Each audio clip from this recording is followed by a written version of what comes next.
जाके ट्रेन कर। वांग तुम ये कर सकते हो है ना? वो कहता है हाँ कम ऑन कोच, आपको तो मालूम है कि मैं उस स्टाइल में कितना एक्सपर्ट हूँ। लीडुआ कहता है मैं तुम पर भरोसा कर रहा हूँ। वो उसके कंधे पर भी हाथ रखकर उसे अपना सपोर्ट दिखाता है। घंटी बजती है, वो दोनों आमने सामने फाइट के लिए रिंग में आ गए। वांग जो कि शिवू का ओपोनेंट है, शिवू पर अपना हमला कर देता है। शिवू अपने हाथों से उसके पंच को ब्लॉक करता है। बाहर लोग कहने लगे वांग सच्ची में पैसिव खेल रहा है। मुझे मालूम है ना, वैसे वो हमेशा ऐसा नहीं खेलता। वहाँ पर वही प्रोफेशनल्स लोग थे जो इस मैच को देखने के लिए आए थे। लीडुआ उनकी बातों को सुनते हुए हंस रहा था और अपने मन में कहता है देखो कैसे बातें कर रहे हैं, जैसे कि इन लोगों को मालूम है वांग के हर एक मूव के बारे में, जैसे वो उसे अच्छी तरीके से जानते हैं। वांग अभी अपने ओपोनेंट को टेस्ट कर रहा है ताकि उसको अपन ओपोनेंट की रेंज के बारे में पता चले। और तभी एकदम से वांग शिवू पर हमला कर देता है। उसके बिल्कुल पास आ गया वो। डोजोल अपने मन में कहता है जो किक है वो एकदम से बिल्कुल पास आ गई इतनी दूर से, और इसे मिस करना बहुत ज्यादा मुश्किल है। ये बंदा वांग बहुत ज्यादा स्किल्ड है डिस्टेंस को कंट्रोल करने में। शिवू अब तुम क्या करने वाले हो? शिवू अपने हाथों से उसके मुक्के को ब्लॉक करता है। शिवू पीछे जाली से टकरा गया। वो अपने मन में कहने लगा ये स्ट्रॉन्ग है, लेकिन अगर अभी मैं हार मानूंगा और नीचे जाऊंगा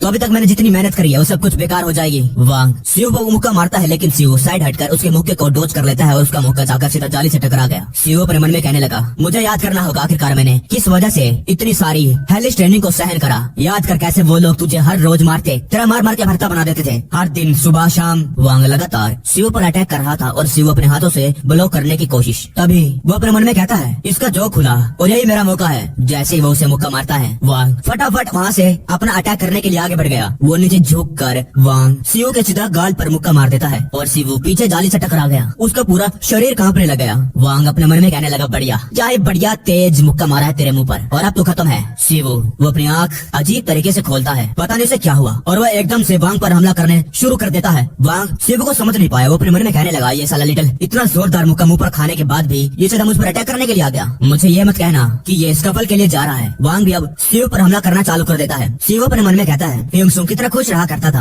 कितना बढ़िया और अच्छा लड़का था, ग्रेट गाय, लेकिन आखिरकार उसको हुआ क्या? आखिरकार युंगसुंग के साथ ऐसा क्या हो गया जिसकी वजह से वो, लेकिन फिर भी मुझे मालूम है उससे फर्क नहीं पड़ता कि तुम कितना ज्यादा रूथलेस और बेरहम बन जाओ, लेकिन अंदर से तुम वैसे के वैसे ही रहोगे। मैं ये समझ नहीं पा रहा आखिरकार तुम इतने सारे डेंजर को अकेले क्यों सहन करना चाहते हो? तुम्हें अकेले ही क्यों जाना है उस खतरे में? मुझे कई सारे जन्म लग जाएंगे तुम्हें समझने के लिए, तुम्हारे इमोशंस, तुम्हारे थॉट्स, लेकिन कोई बात नहीं। लेकिन जैसे तुमने मेरे मुसीबत टाइमों में अपना हाथ बढ़ाकर मदद करी, और अब की बार मैं तुम्हारे हाथ को छोड़कर तुम्हें अकेला नहीं छोड़ सकता, चाहे कुछ भी हो जाए। किम युंगसुंग। वांग ने शिवू को नीचे गिराकर उसको मुक्का मारना चालू कर दिया था, लेकिन शिवू उसके हाथ को पकड़कर उसको लोग लगा देता है। उस वांग की सांसें धीरे धीरे करके कम होने लगी और वो स्ट्रगल करने लगा। बाद में वो हार मान लेता है और टैप कर देता है। वो कहता है रुको रुको, और बाहर वो लीडुआ पूरा हैरान और शौक था। शिवू खड़ा होने के बाद कहता है युंगसुंग तुमने वो देखा है ना, मैं तुमसे कमजोर हूँ, लेकिन फिर भी मैंने 2 प्रोफेशनल प्लेयर के सामने फाइट करके उनको हराया है, और मैं डेफिनेटली तुम्हारे फ्यूचर प्लान्स में तुम्हारी मदद कर सकता हूँ। मैं होऊंगा तुम्हारा चेस पीस, बस मुझे तुम्हारे प्लान का हिस्सा बना लो। अगर तुम उसके लिए मना करोगे तो कोई बात नहीं, तो मैं वो करूंगा जो मेरा मन करेगा। तो किसे मालूम कि मैं वो वेरिएबल बन जाऊं जिसके बारे में तुमने कभी सोचा भी ना हो। युंगसुंग कहता है आखिरकार तुम इतने आगे जाने के बारे में क्यों सोच रहे हो, क्यों कर रहे हो? तो शिवू कहता है और तुम्हारे बारे में क्या? आखिरकार तुम इतने आगे क्यों जा रहे हो? अभी तुम ऐसे एक्टिंग कर रहे हो जैसे कि किसी की लाइफ पूरी तरीके से बर्बाद हो गई है, खत्म हो गई। युंगसुंग कुछ कहता नहीं है और वही लीडुआ चिल्लाकर कहने लगा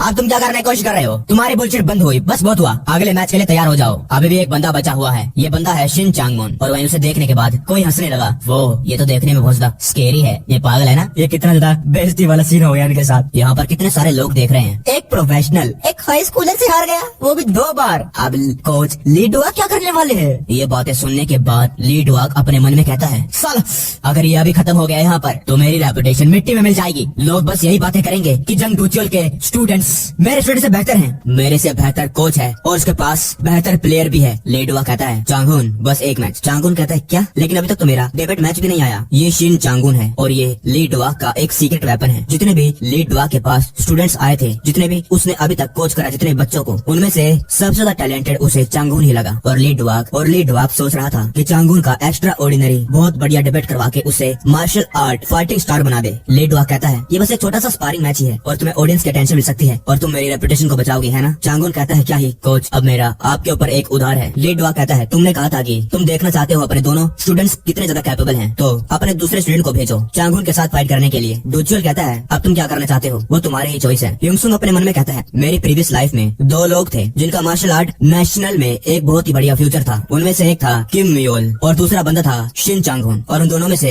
शिन चांगहुन उसका एक फ्लैशी डिबेट स्टाइल था, उसे एक निकनेम भी मिला डायनामाइट, एक सिंबल एक्सप्लोसिव स्कफल का, और उसने आंधी की तरह पूरे के पूरे नेशन पर अपना अपना दबदबा फैला दिया। अपने डिबेट के 2 सालों के बाद ही उसे यूएफएल वालों ने बुला लिया। ह्योंगसुंग कहता है मैं करने के लिए तैयार हूँ। किम ह्योंगसुंग अपने मन में कहता है अभी शिन चांग-हुन उस लेवल पर नहीं है, लेकिन डेफिनेटली वो टैलेंटेड है। ये एक अपॉर्चुनिटी है अपने आप प्रूव करने की, द परफेक्ट चांस। शिवू हम बाद में बात करते हैं। और वहीं अंदर उनकी फाइट शुरू हो गई। किम ह्योंगसुंग ने चांग-हुन पर हमला कर दिया बहुत ज्यादा तेजी से, और चांग-हुन अपने मन में कहता है ये अपने ही पैरों पर चलकर अपनी मौत के पास आ रहा है, ये तो मेरे लिए अच्छा है अगर मैं इसे जल्दी से खत्म कर दूंगा। चांग-हुन किम ह्योंगसुंग को मुक्का मारता है, लेकिन वो साइड हटकर उसको डोज कर लेता है। डोज करने के बाद किम ह्योंगसुंग अपना मुक्का उसके पेट में घुसा देता है। चांग-हुन को दर्द हुआ और वो पीछे हट जाता है, कहता साले तू, और वो पलट कर ह्योंगसुंग पर हमला कर देता है। ह्योंगसुंग अपने हाथों से उसके अटैक को ब्लॉक करता है। ब्लॉक करने के बाद तुरंत हमला कर देता है, जिसे चांग-हुन नीचे झुककर डोज कर लेता है। चांग-हुन अपने मन में कहता है साला कितनी हिम्मत, मेरे साथ हेड ऑन हेड फाइट कर रहा है। वहीं बाहर डोचेल अपने मन में कहता है ये तो ह्योंगसुंग का स्टाइल नहीं है जो मैं जानता हूँ। किम ह्योंगसुंग थक चुका था, वो अपने मन में कहने लगा यहाँ पर कैलकुलेटिव होना पॉइंटलेस है और मुझे इसके बारे में पूरा यकीन नहीं कि आखिरकार ये कब तक काम कर सकता है। सियोल एक अनएक्सप्लोर्ड टेरिटरी है, मेरे दुश्मनों का अड्डा। मुझे डेफिनेटली कई सारे पावर हाउसेस के साथ कई अलग अलग सिचुएशन में फाइट करनी होगी, और ऐसा करने के लिए अपने इंस्टिंक्ट्स को सबमिट कर दो, क्योंकि मैं सियोल में हमेशा ही परफेक्ट नहीं होने वाला। किम ह्योंगसुंग लगातार चांग-हुन पर घूसे पे घूसे मारने लगा। चांग-हुन अपने मन में सोचने लगा आखिरकार इसको एकदम से क्या हो गया। एक मुक्का चांग-हुन को लग जाता है। ह्योंगसुंग अपने मन में कहता है मैं इसे कॉर्नर में धक्का देकर भेज रहा हूँ। चांग-हुन कॉर्नर में आ गया। वो अपने मन में गाली देने लगा और कहने लगा मैं तो कॉर्नर में आ गया। डोचेल अपने मन में कहता है इनेट फिजिक सिचुएशन को एसेस करने की एबिलिटी, टैलेंट, एस्पिरेशन और एक मार्शल आर्ट प्लेयर होने के नाते किम ह्योंगसुंग परफेक्ट है, उससे आगे कोई नहीं निकल सकता। लेकिन उसके बारे में कुछ ज्यादा है स्केरी बात ये है कि उसे अपने बारे में बिल्कुल भी फिक्र नहीं है। वो अपनी सेफ्टी के बारे में कुछ भी सोचता ही नहीं है, और चाहे जो हो जाए बस अपने ओपोनेंट को डिफीट करने के बारे में ही लगा रहता है। किम ह्योंगसुंग का इतना पावरफुल मुक्का खाने के बाद वो चांग-हुन नीचे गिर गया। पीछे से कहता है शिन चांग-हुन नॉकआउट हो गया, ये बंदा तो क्रेजी है। तभी किम ह्योंगसुंग कहता है कोच मुझे अच्छी तरीके से मालूम है कितना ज्यादा अनरीजनेबल फेवर मैं आपसे पूछ रहा हूँ, मुझे पता है ये इतना भी आसान नहीं है, लेकिन थैंक्स टू यू मैं अपने डिजायर्ड लेवल पर पहुंच चुका हूँ। मैं सीरियसली ग्रेटफुल हूँ कि आपने अपने वादे को निभाया। किम ह्योंगसुंग डोचेल को बोडाउन करता है। डोचेल कहता है मैं बस तुम्हारे लिए इतना ही कर सकता था, अपना ख्याल रखना किम ह्योंगसुंग। और ये बात कि जंग डोचेल के स्टूडेंट्स ने पूरी तरीके से डिस्ट्रॉय कर दिया ली डोअक के स्टूडेंट एक बैटल के अंदर, इस बात ने पूरे के पूरे नेशनल मार्शल आर्ट को हिला डाला। और जिसने किम ह्योंगसुंग की फेयरवेल वाली बातों को सुना, वो लोग सोचने लगे शायद वो इसकी डिबेट प्रिपरेशन है, और वो लोग एक राइजिंग गॉड को आते हुए देखने के लिए बहुत ज्यादा उतावले थे। और जंग डोचेल के इतने बेहतरीन स्टूडेंट्स को देखने के बाद उसे कई सारे मैसेज आने लगे। कोई कहता है डोचेल आखिरकार तुमको वो बच्चे कहाँ पर मिले, डोचेल इसके बारे में क्या ख्याल है कि तुम उन फाइटर्स को मेरे केयर के अंडर भेज दो, मैं उन्हें ट्रेन करूंगा। मुझे मालूम है कि तुम्हारी इमेज जो है वो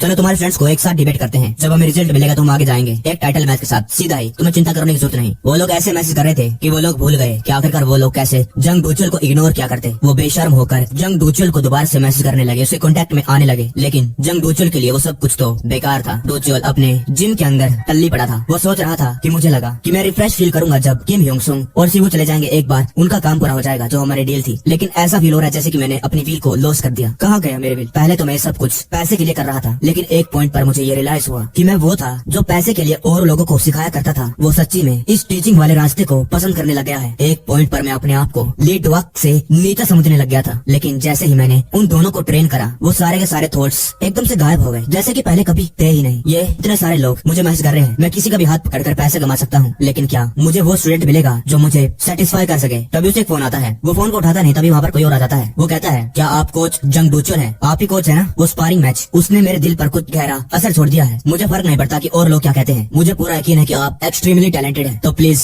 मेरी मदद कीजिए ट्रेन करने के लिए, मैं एक चैंपियन बनना चाहता हूँ। डोचेल को उसके अंदर किम ह्योंगसुंग दिखने लगा। डोचेल अपने मन में कहता है आखिरकार इससे मुझे उसकी क्यों याद आ रही है। डोचेल कहता है तुम्हारा नाम क्या है? वो बंदा हंसते हुए कहता है मेरा नाम किम म्योल है कोच। कुछ दिनों के बाद किम ह्योंगसुंग कहता है मुझे माफ कर देना, लेकिन मैं तुम्हें अपने साथ सियोल नहीं ले जा सकता।